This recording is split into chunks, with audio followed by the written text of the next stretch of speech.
Media Selection Committee meets on an annual basis. They take this very seriously, as I mentioned, and nominations take place, and then great discussions take place, sometimes very spirited at that. Well, this year, that was not the case whatsoever. This year was about the easiest thing we've ever done. And we don't talk about votes other than when votes are unanimous, or in this particular case, by acclamation. And each and every year, based on our bylaws, we induct one or two people into the Saints Hall of Fame. Well, the committee felt very clearly that there should be one this year to stand alone. The accomplishments are many, and I could sit up here and digress for about 20 minutes, but I think you know all of that already. You know, he's a Super Bowl champion, a three-time NFC championship game quarterback, also, of course, Super Bowl most valuable player, 9 playoff appearances, 7 NFC South titles, 2-time NFL Offensive Player of the Year, 13 Pro Bowls, 5 All-Pro teams, retired as the NFL's all-time leader in passing yards, and there's never been a more accurate passer in NFL history. You know, he led this league 6 times in completion percentage over the course of his career in respective seasons. And as for awards, he's won them all. Louisiana Sports Hall of Fame, that'll happen this year, aside from the Saints Hall of Fame. The Art Rooney Award, the Walter Payton NFL Man of the Year Award, the NFL Comeback Player of the Year Award, thanks Dr. Andrews. Also the Bart Starr Award, the Burt Bell Award, the George Halas Award, the NFLPA Alan Page Community Award, and I guess that's probably enough. He's probably tired of me saying all of this. So with that, please welcome our lone inductee into the Saints Hall of Fame to be inducted later this year, number 9, Drew Brees. Drew?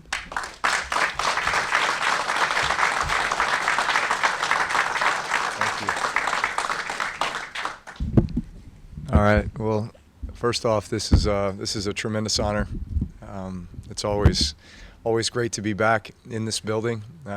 Obviously, we're no strangers to New Orleans or to the Saints facility here. I feel like we're back here about 8 to 10 times a year. And in fact, if you're wondering why my boys' heads are wet right now, it's because they were in the whirlpool, hot tub, cold tub, playing hoops with the guys in the locker room and running around on the field. So. This is like a second home, and it always has been. You know, as I looked at the last 10 or so years of the inductees into the Saints Hall of Fame, it just brings back a rush of emotions and memories when I see so many teammates that I had the great blessing of being able to play with. Guys like Jonathan Vilma, offensive lineman like Jari Evans, who is walking the halls here as a coach now. Carl Nix, Lance Moore, Reggie Bush, Pierre Thomas, Jabari Greer, you name it. So many, and so many to come. I imagine as I think the 15 years that I spent here from 06 to 2020 were 15 of the best years of my life. My wife Brittany and I were embraced by this city. By this organization, by Mrs. Benson, and by the unbelievable staff that, it's so great to just, I think, see the consistency, throughout this building. So many familiar faces, so many people that have been such a huge part of the success around here, not just on the field, but off the field and in the community. And that's why I feel like this organization has always been the standard bearer and setter for all of professional sports when it comes to the connection that a team has with its community. And I think we recognized that very quickly back in 2006 when we first arrived here. And we hoped that we would be able to make an impact, not just on the field but off the field. Never in our wildest dreams could have imagined that it would be 15 years and then we'd raise a family here, and all 4 of our children would be born in New Orleans and consider themselves New Orleanians. And now all of a sudden I have a son who's talking about wanting to go to LSU. So go Tigers. This is a tremendous honor, and I am so grateful to everybody here, and forever will be. Once a Saint, always a Saint. And I will be living and dying with the team every Sunday, as most of you will as well. And media, thank you guys for all your contributions through the year, and thank you for always being so supportive of us. And take it easy on us when times are tough, because we'll always face adversity, but that's where we come back stronger. I think we've been able to prove that time and time again. So I'll open it up to questions if the media, if you guys have anything. I don't know if we're doing microphones now. Obviously, there might be other Hall of Fames to come, but this being the Saints Hall of Fame, since you had a choice to make at one point in your career and decide where you wanted to go, does this mean something special thinking back to that decision-making period back in the Yeah, 60s? we've obviously told this story many times. The injury that forced me to leave San Diego. Never thought. Went through so many ups and downs there. I thought I was going to be the starting quarterback for the San Diego Chargers forever.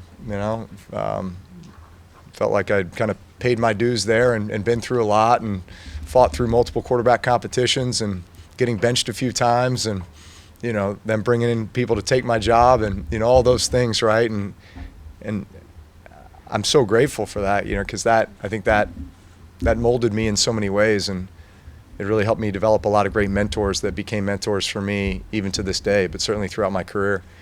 But point being, I thought I was going to be there forever, and all of a sudden it felt like it was taken away from me in the blink of an eye when I had my right shoulder dislocation in the final game of the 2005 season, going into an off season where I didn't have a contract. And to say things looked bleak and were pretty scary, I take myself there at times, and I really thought I might not ever play football again. And that was to feel like your dream was just totally being ripped away from you. And best thing I ever did was go see Dr. James Andrews in Birmingham, Alabama, and have him look at me and say, "Hey, it's bad, but we'll get through it." And I'm not even sure the extent of the injury until I get in there and take a look at it. So as I was being put under, the anesthesia, getting ready for surgery, I still had no idea what the future held, or the extent of the injury. And I'll never forget waking up from or just coming out of the anesthesia in the recovery room, and I'm looking at Brittany just going, where's Doc? Did they have to cut me? Did they have to cut me? I was saying all kinds of crazy stuff, and Dr. Andrews comes in and basically says if I did that surgery 100 times, I couldn't do it as well as I just did it.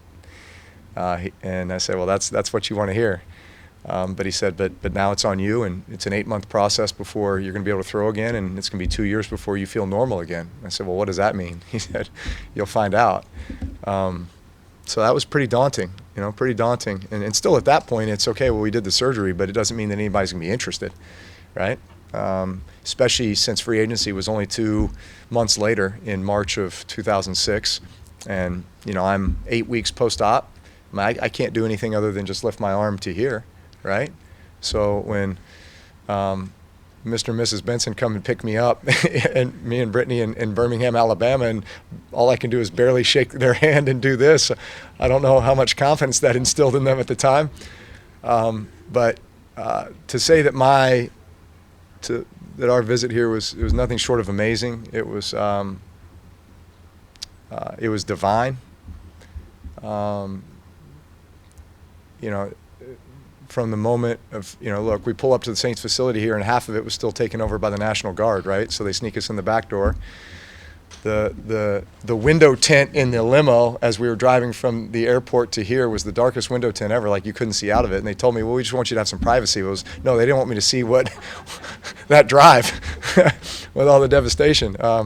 But, we show up here at the facility and have a chance to meet everyone, and Sean Payton immediately gets on the blackboard and starts drawing up my offense from San Diego. And I said, well, wait a minute, I thought we ran the West Coast offense, and that's your style. He said, no, we're building this thing around you. I said, so we're taking everything that you're good at, and we're going to put you in the best position to succeed, and we're going to do this together. And so right off the bat, it was like, wow. I thought first-time head coach, coming in with all this pressure and all these expectations and so much to prove. I thought it would have been a my way or the highway approach all the way, but it was much different. He was making it a collaboration, and he instilled a ton of confidence in me right away. Going to eat at Emerald's restaurant, where we got to sit in the kitchen, and Emerald's whipping us up a meal, basically saying, hey, you sign here, I'm gonna cook your first meal in your house. He hasn't done that yet. He still owes me, Emerald, if you're listening. But to a person, everyone who came up to us at that time said nothing about the New Orleans Saints. They said everything about, thank you for wanting to be a part of this city. Thank you for considering us. we would love to have you.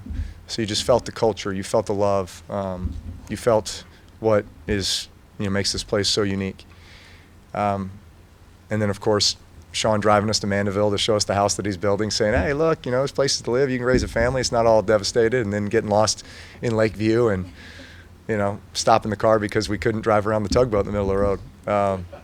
But that was when we felt the true calling that we belonged here. And not many opportunities in life do you get a chance to be a part of something so much greater than yourself.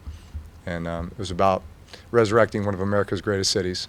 And we had a chance to be a part of that, and we're forever changed.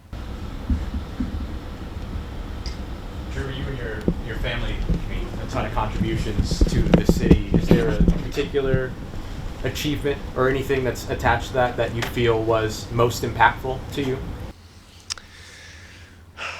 There's so many incredible memories. Honestly, the best memories were the people and my teammates. I felt like we had something really unique here. You always, you talk about, how do you build a great team? Well, you got to have a great core, right? And when you have the great core, that's what helps define the culture, right? And then in every team, hey, you have pieces that come and go, right? Role players or this or that, or needs here and there, and they just assimilate into the culture. But the culture is built by the core, and I always felt like we just had an incredible core, right? Like when I think back to the receivers that I had early in my career here, Marcus Colston, Robert Meacham, Devery Henderson, Lance Moore, like those four guys for 7 straight years. Like, when has that ever happened anywhere else?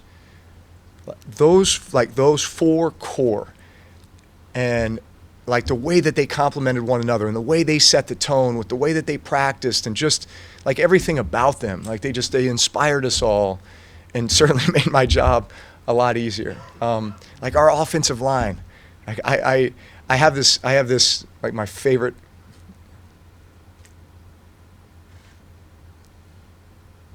One of my favorite pictures in my office, besides that of my kids and my daughter and my wife, playing sports or what have you, is this picture of our O-line from the Super Bowl, right? And I'm just sitting there going down the line, and I'm like, man, Bushrod, Nix, Goody, Jari, Stinch, and then Streif as our jumbo tight end at the time. Obviously was a mainstay as a starter here for a long time too, but those guys inspired me every day, and I wouldn't have been able to accomplish any of those things without them, and it certainly would not have been as enjoyable without them either. Like they were the reason that I wanted to walk in here every day and be my very best, was for guys like that. Drew, one of the classic photos of all time was you winning the Super Bowl and you raising your son up after the Super Bowl. Can you relive that a little bit for us? Well, I can't do it anymore.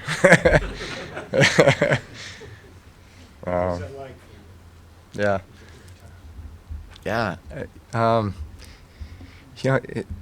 It's funny the visions that you have. And look, I was a sports junkie growing up, right? Like, that's all I wanted to do. Me and my younger brother Reed, just outside, out in the yard, playing sports, denting our parents' garage with tennis balls, pitching to each other, breaking the neighbors' windows, don't get any ideas, but just playing ball, and everything was a competition, and everything was visualizing what we hoped to come, right? So you're on the basketball court, it's 5, 4, 3, 2, 1, right? You're making the game winner, you're sitting there at the free throw line, having to drain 2 free throws to win the game, or, Ted Williams, 3-2 count, bottom of the 9th, right? Like all that. And so one of those visions was Super Bowl champion, and I'm going to be holding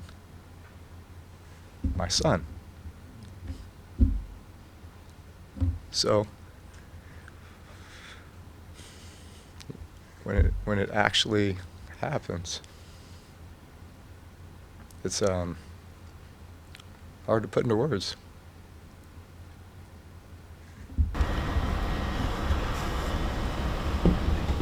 Congratulations. Could you maybe put how you regard it now as a unanimous, as soon as you're eligible, in the context of how you felt you may have been underestimated coming out of high school, coming out of college, coming out of surgery, and so forth, and kind of weave that together as, what's the moral of that story and how you feel about it?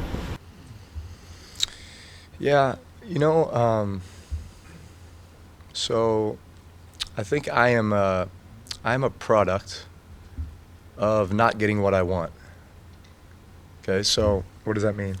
Well, had you asked me what I wanted when I was in high school, and I was an athlete, I was playing football, basketball, baseball, like the order of the sports that, had you asked me, what was my favorite, I would have said baseball, basketball, football, right? So if you asked me what I aspired to be, I'm going to be the next Ted Williams, right? Like I'm going to go on and play college baseball, play in the pros, play baseball, right? Football was something I did because I love the game. I love to compete. But really it's because I lived in the state of Texas, and that's what we did. We played football. And it was a bit of a family tradition. So that, number one, never thought I'd be necessarily a professional football player. Number two, when it did come time to, hey, all of a sudden, I'm starting quarterback for the varsity, and we're going on and winning a state championship, and I'm having a chance to play in college, and I want to stay in the state of Texas, right? But nobody in the state of Texas wanted me, right? So my only two offers were Purdue and Kentucky. And I chose Purdue, honestly, because first off, I felt when somebody first told me I was being recruited by Purdue, I thought it was Ivy League. So I didn't even know Purdue was in the Big Ten. I didn't know where Purdue was. West Lafayette, Indiana, by the way, in the middle of the cornfields. I'll never forget my first visit to Purdue University in the middle of January. All I heard was how beautiful the campus was, red brick buildings. John Purdue owned a red bricking company, so the charter was that all the buildings on campus would be red brick. I show up and there's like 15 feet of snow on the ground. I can't even see these buildings, right? Can't even see my hand in front of my face, right? It's snowing so hard. So I'm sitting here going, what am I doing? I'm a Texas kid. I'm supposed to be playing baseball, and now I'm coming up here to the middle of the cornfields to play football. But I chose Purdue because of its academic reputation, because in my mind I was thinking, I'm coming up here to get a great education. I'll go off in the business world and make a career out of that. I had success at Purdue University, expected to be a first-round pick, because I think in your mind, I think that's how you're kind of judging your own value, is the higher I get drafted, the better the better that people perceive me. At the end of the day, it's not about that. It's about ending up in the right place. And I fall to the second round, but I go to the San Diego Chargers. It was the best place I could have gone, because I had a chance to play behind Doug Flutie and play for Marty Schottenheimer. Two incredible influences on my career. I wouldn't be the player that I became without them. And then going through all the adversity that I went through there. Never would have expected being benched so many times, or having people brought in to take my job, or having then to suffer the injury, which then led me here, right? So all of these examples of me not getting what I wanted, and yet it was molding me, it was strengthening me, it was turning me into who I was supposed to be, and it was extracting the best out of me. And it's what I try to tell these boys all the time, and tell the high school kids that I get a chance to coach and others, is that it's not supposed to be easy. It's meant to be hard, and you have to look at every bit of adversity as an opportunity. It's an opportunity to grow. It's an opportunity to learn, and it's, our point A to point B is not God's point A to point B. It's always going to be this, and it doesn't mean you're not going to get there, but you're going to get there when the time is right, and after you have had a chance to learn and grow and battle through that adversity. I always worried about guys who showed up in this building here and hadn't faced some adversity. It usually ended up being a tough road, and usually they didn't make it. It was the guys, and I think it's why we hit on so many undrafted free agents throughout, our tenure here. The guys like Lance Moore and the Pierre Thomases and others that, they weren't drafted. They weren't highly recruited. They had to earn it every single day. They played with a chip on their shoulder. They never took it for granted, right? So I think I just got to that point where every day I woke up, I felt like I had something to prove. And I was motivated, inspired by the teammates that I had a chance to play with and for. When did you start thinking about Hall of Fames? At what point in your career or your life did you start? I still don't. I don't know. I just, maybe it's just the gratitude that I have in my heart for the opportunity to play. Like, the opportunity to play was enough. Because if you've ever experienced a moment where you truly feel like you're losing it, like it's being taken away from you, it changes you. And I really thought my career was over 5 years into it. I really thought I may never play again. Put it this way, I had an insurance policy on myself my last year in San Diego. And there came a moment after the surgery where I could have taken the insurance policy. The insurance policy was basically like I was going into the last year of a contract. Maybe I was due to have a big contract, and this was to insure a career-ending injury. So here I was facing a career-ending injury. And if I never played again, I could collect the insurance policy. And it was a good insurance policy. But it was like, so the point being is, like, I really thought that my career was potentially over. And when that happens, and then all of a sudden you just get a second chance or another opportunity, you just have so much gratitude in your heart. And honestly, I feel like gratitude is your secret weapon. Like, it makes you approach every day just that much more appreciative, that much more focused, that much more intentional. So that was the greatest thing that ever could happen to me. Drew, you may or may not be aware, but your jersey is kind of officially retired here by the equipment staff. You and Archie Manning are the only two players. I mean, what does that mean to you that your legacy still kind of resonates here? And they say it's not just for your achievements on the field, but as much about how you treated them and everyone else in the building. Hopefully we can get like a New York Yankees thing going here, where we're 2, 3, 4, 5, 6, 7, all the way up, all the single digits. But look, again, I think we're all a product of who came before us and the opportunities that we're given and the people that believed in us, and that's who we're accountable to. I say that to young people all the time, and even athletes in the locker room here. It's like, what are you accountable to? Like, that's how you're gonna conduct your daily routine and your daily habits, and that's who you're gonna end up being. Like, who in your mind are you reporting to? Because if it's just yourself, then you're gonna let yourself down every time. But if it's because you have a strong faith, or if it's because you feel indebted and responsible to the organization who gave you an opportunity, or to the teammates who come in and just fight it out every day to help you, to help this team, right? I mean, I loved walking in the equipment room here and hanging out with Bum and Corey and the fellas, right? Or in the training room. Like, those are the best laughs ever. People talk about the barbershop, man. How about the training room? The training room is, and what makes that is the people. And at the end of the day, that's who you become accountable to. You want to win championships for them. You want to make them proud. You want to prove them right.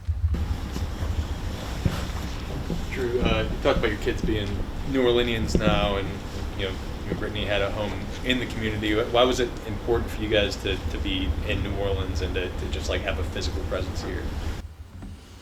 Well, certainly with everything the city had been through when we first got here, we felt like, from what we heard just talking to members of the community and everyone, was that there had just been so many unkept promises, to the community by whoever.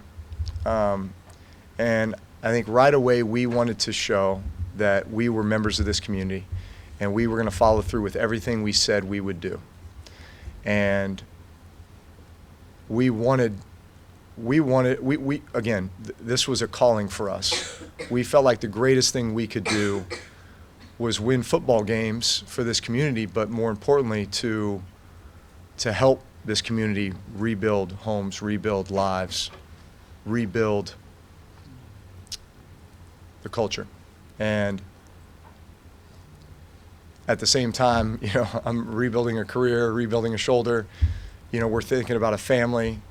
It goes back to that advice that I was given when we first stepped foot in New Orleans, and that was, if you love New Orleans, it'll love you back. And we love New Orleans, and New Orleans loved us back. You remember who gave you that? I don't know.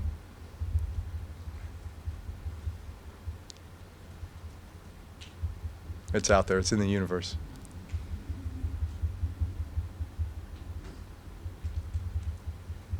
Drew, obviously there's Super Bowls and record-breaking touchdown passes. Are there any lesser thought about moments that are just burned into your memory here from your time in New Orleans? Well, how the NFL was able to schedule primetime games for every record-breaking moment is pretty impressive. I'd like to know who's behind that, what deal they have with whoever. All those moments are pretty amazing, especially I think the career achievements, because you start thinking about all the people and all the teammates and all the coaches that had a hand in that. And quite honestly, like, you think about our fans, and every time I walk around the streets here and I've got somebody coming up to me saying, I've been a season ticket holder since, forever, right? So you can imagine, like, literally they're living every moment with you, right? The ups, the downs, but like, here's a funny one. So when we would watch film, and we're at our home game film from the Superdome, you had camera angles. You had one from the sideline, one from the end zone, but then they would flash to the scoreboard to show you the down and distance and time in the game, right? So you were kind of getting that quick flash to the scoreboard and then back down to the field as you're just literally sitting right across the room here, like, watching tape. And there was this guy, and I still have never met him. I would love to meet him. We called him Red because he had red hair. And Red, from 2006 until 2020 when I was here, Red had these season tickets that literally sat right behind the scoreboard. So we saw Red, and then all of a sudden Red has a little red. And then that little red is like a medium red, right? And then it's like a big red, right? And so it's like, man, we're watching Red's family just like grow here, like we're playing a board game or something. But like that's just a perfect example of like those moments, and there was probably countless others in the stands where this became something that they shared with their loved ones, and their families and their kids grew up in it, and now we've got lifelong Saints fans. That's the way it should be. Hey, Drew, this is kind of related to that. We never got a chance to talk to you after you retired because of everything that was going on in the world. Just curious, when you played that last game there, and there was 8,000 fans maybe in the Superdome, what was that experience like for you? Just maybe even knowing then that it was the last one, and there was nobody there to give you the proper send-up. Yeah. No, I'd say, it's just being perfectly honest, but I don't know if there's ever an easy way to leave the game, right? I mean, I guess unless you're just, lifting up the Lombardi Trophy and riding off into the sunset, which is what we had all hoped for, But certainly to have it be in a situation like that where you're not able to really be there with the fans and celebrate it with all those who are, so important. I felt like there was a little bit of a lack of closure, and honestly, man, if my right arm was still working, I probably would have played another 3 years. My body feels great. My body could play. My right arm can't. And so unfortunately, that's what kind of forced me to step away. And it was time too, but yeah, I try not to think about, like the glance back in the dome, because I wish it would have been with a packed house, and just like that energy that is so synonymous with the Superdome, and that I'll always remember, and that what we always fed off of, every game day. My image of the dome is much different than that last moment. Drew, how seriously did you? There was some talk about in 21 about potentially maybe coming back for a period of time. Like, how seriously did you consider that? Very serious. Very. I'll just leave it at that. All right. What prevented it? Was it the arm or? Yeah. I mean, at the end, yeah. At the end of the day, it's like how capable, right? How capable am I to do the job, right? I mean, I would have run QB draws. I would have done whatever. I would have run some veer option. We would have pulled out all the stops. I was ready. Pull out the high school playbook. Yeah. How's your arm now? I mean, can you throw now? Do you throw with your boys? I do throw. How do I throw, boys? Look, I can drop a dime like 30 yards left-handed. Unfortunately, you need a little bit more than that to to compete at this level. But yeah, I throw left-handed with the boys with everything. Anything below the my shoulder, below the waist, so any racket sports, golf, that's fine. It's just when it gets up here, just a lot of wear and tear. And look, Dr. Andrews told me that. He said at some point, he's like, you're on the fast track to a degenerative shoulder. And so at some point, this will catch up with you. Like just all that wear and tear and all the work that was done. And, so it's like, because I used to use this term, prolong my prime. It was like, how long can I just prolong my prime, and then unfortunately there will be attrition at some point, and yeah, hung on as long as I could. Drew, you've had a few opportunities to come back, obviously, as a broadcaster, and then these past couple of years on the sideline and in the booth. What are those experiences like for you? At what point will that start to feel kind of normal, or will it ever start to feel normal? Yeah, I mean, look, like this game, I mean, I equate it like this, right? Like I retired at 42 years old, and I had played high-level football for 28 years, right? Four high school, 4 college, 20 in the pros, right? So 2/3 of my life was dedicated to being the best football player I could be, best quarterback I could be. Like every decision you make is in and around like those parameters. And like my wife knows that, right? I mean, like every decision you make, family vacation, it's all predicated around, right? The training schedule, the recovery schedule, the practice schedule, the this, the that, right? So, all of a sudden in 1 second, it's there. It'll always be a part of my life. And I have a passion for football. I still love the game. I love to coach the game. I love to watch the game. I love to analyze the game. That'll never leave. And so then it's like, okay, well, where's the outlet, right? And every guy faces this, we got Jari in here coaching now, right? We got Josh Hill scouting now, right? It's like it's always there, and you gotta feed the flame somehow. And like for me, I worked for NBC for a year, and honestly, I had such a good time. It was awesome. The only problem was just the travel schedule. I traveled for 26 consecutive weekends, and missed all my kids' games. So I'm like, well, I can't do that. That lifestyle doesn't work right now. And the thing that I wanted to do most, that I felt like I could bring the most value at, was broadcasting NFL games. And it was the thing I had the least opportunity to do, right? I was able to do a little bit of college at Notre Dame, just 2 NFL games broadcasting that were 8 weeks apart, and then the studio stuff, right? But man, I love the game, and I would love to broadcast NFL games, at some point. Again, I think I could be the best at it. But otherwise, coaching, I love coaching my boys, love coaching the high school kids, love coaching 7-on-7, love being a mentor for guys. I probably had 5 NFL quarterbacks reach out to me this offseason just to talk.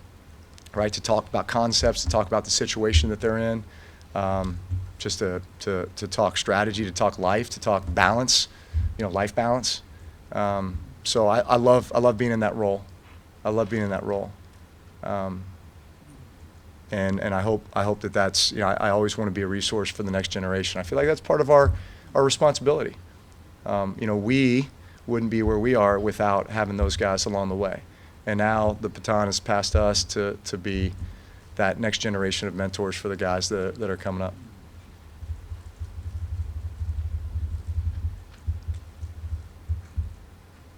All good? Anybody else? All right.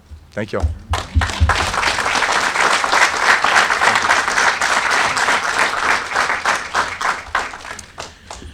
Thank you, Drew. Our other honoree this year, we have our Joe Gemelli Fleur-de-Lis Award, which is presented annually to someone who has contributed to the betterment of the New Orleans Saints organization and has displayed undying loyalty to the organization. And it runs the gamut.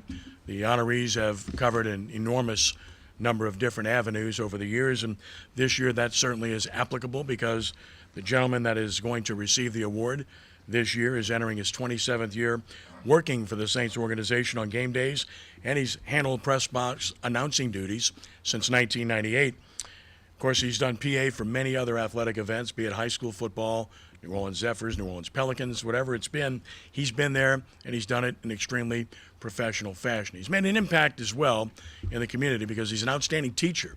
I would know that because he taught my son at Christian Brothers and had done an outstanding job there for decades as we speak. Hope he doesn't go away, although he's probably getting smart and getting closer to that as we speak. Extremely talented, gifted, athletic family. His brothers, extremely accomplished, one of whom is here today. Wonderful family, a great coaching father, everything imaginable, but more than that, somebody that's clearly deserving of this award and has contributed to the New Orleans Saints for such a long period of time in outstanding fashion. Our Joe Gemelli Fleur-de-Lis Award recipient for this year will be Doug Morrow. Doug, come on up.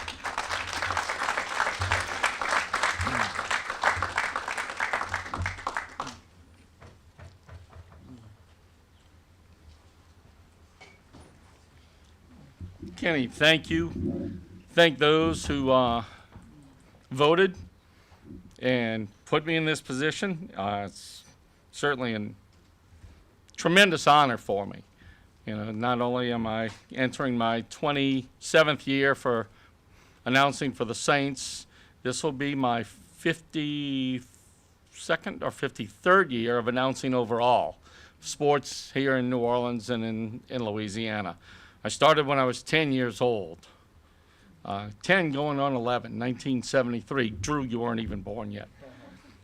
So to not only do that, but I look at this not just an honor of getting this award as an announcer for the Saints and contributing to the Saints, but I also look at it as something special, being born with a physical condition, and that I use that as a message, that it doesn't matter how you're born. If you want something, go do it. Go after it. Kind of funny listening to Drew talk about his arm and the way my arms were born and the experimental surgeries that were performed on me at 2 years old. Being put in cast at 10 days old. All those things. So, and Kenny talks about me being a teacher. So, yes, I taught his son. I taught Kevin Mangum's son as well. And Kevin's been a part of this organization for a very long time. And to me, I developed friendships. This stat crew of the New Orleans Saints, one of the best in the country, if not the best. The things I've learned from Gail Latoul, Leon Latoul, Bob Remy, those guys are magic, what they do. And for me to be able to stand here, I don't stand here in my own name. I stand here with all the other names. When I look at that list and to say, gee, my name's there with Al Hurt, the ultimate New Orleanian, that's amazing.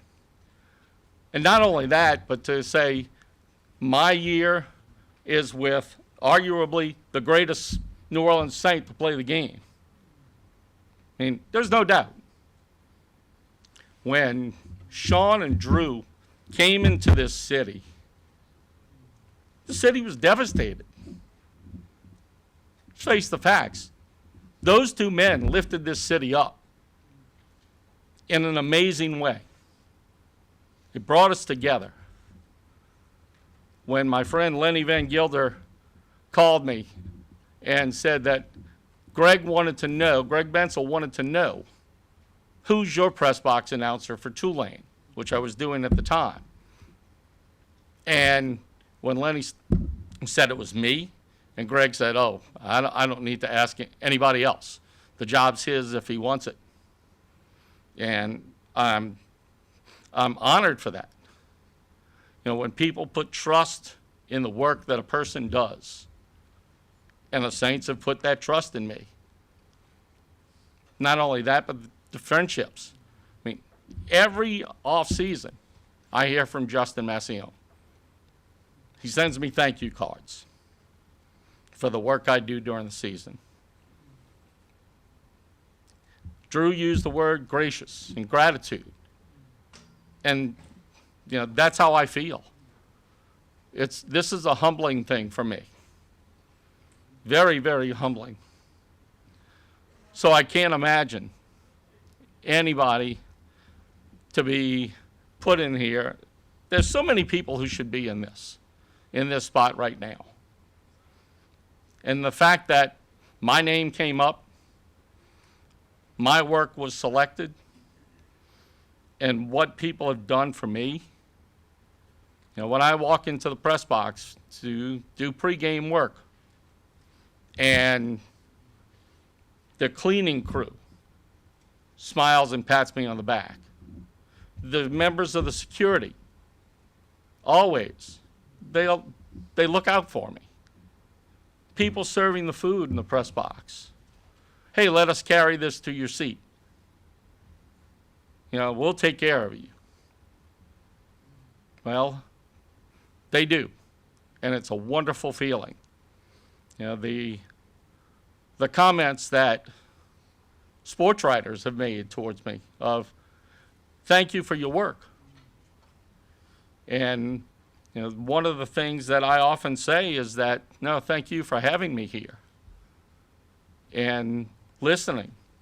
And I know that some have said, well, you make our work easier. Well, I do that for a purpose.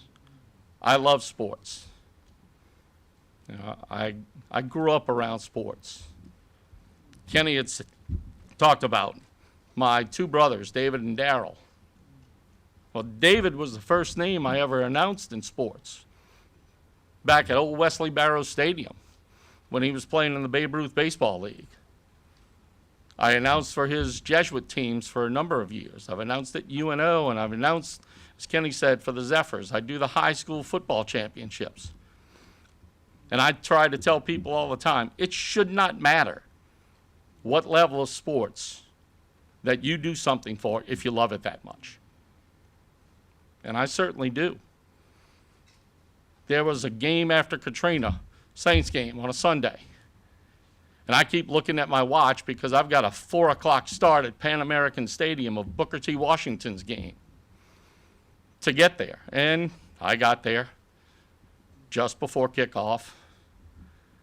You see humorous things at all different levels.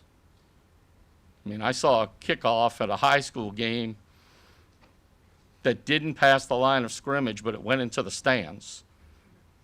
Those are the kind of things that you mark in your brain, that you remember, you have fun with. I've left the Sugar Bowl many a nights at midnight and gotten home at 3, 4 o'clock in the morning, only to go teach the next day. And the principal will say, go home. I'm like, no, this is my job. This is my responsibility. I'm going to do it because I have the passion for it, just like Drew talks about his own passion. Not only is it the passion for football, it's a passion for family. So thank you. Thank you for having me, for making me a part of this. questions. A little bit of a lighter one, but like, what's the one name that gives you cold sweats thinking about having to say, like, to pronounce? So last year, Washington was in the Sugar Bowl, this past game. Did you see their roster? Woo! I practiced for about 2 weeks when I got that roster. And I sat at home going, oh my gosh, I'm glad it's Christmas vacation from school, because I can spend hours sitting at my table and just going over name after name. I still have that roster on my phone just to look at it once in a while because of that very reason. But I can tell you one time with a Saints game that I made a mistake. I practiced the name. I went over it. And when the first pass that went to this receiver, I screwed up the name. TJ Hushmanzada. TJ Hushmandadu is what I said. And the writers turned around and looked at me and goes, you've been practicing. How'd you mess that up? You know, but as a teacher, I go back in my classrooms, and when they ask me about, oh, what went on in the game? How'd you do? I tell them, like any coach at any level of sports, football, basketball, baseball, limit your mistakes. I get mad at myself if I make 4 mistakes that I recognize. Sometimes the media doesn't recognize it, that it's my cause. If I make that mistake and I make more than 5, I'm angry. I don't want anybody calling me. I don't want anybody talking with me. And I still feel this way now, more than 50 years of announcing. Don't make mistakes. Limit your mistakes. You're going to make them. We all make mistakes. Did you take that lens cap off? It's still on? Figures I'd get that kind of a picture, right? But it's something like that when you ask. Anything else? Again, I can't thank all of you enough. And Drew, thank you for everything you've done.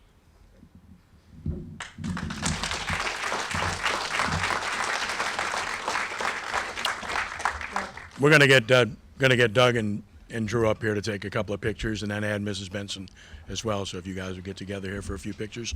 Otherwise, want to thank everyone for being here. Appreciate you, and again, continue to support the Saints in every fashion possible.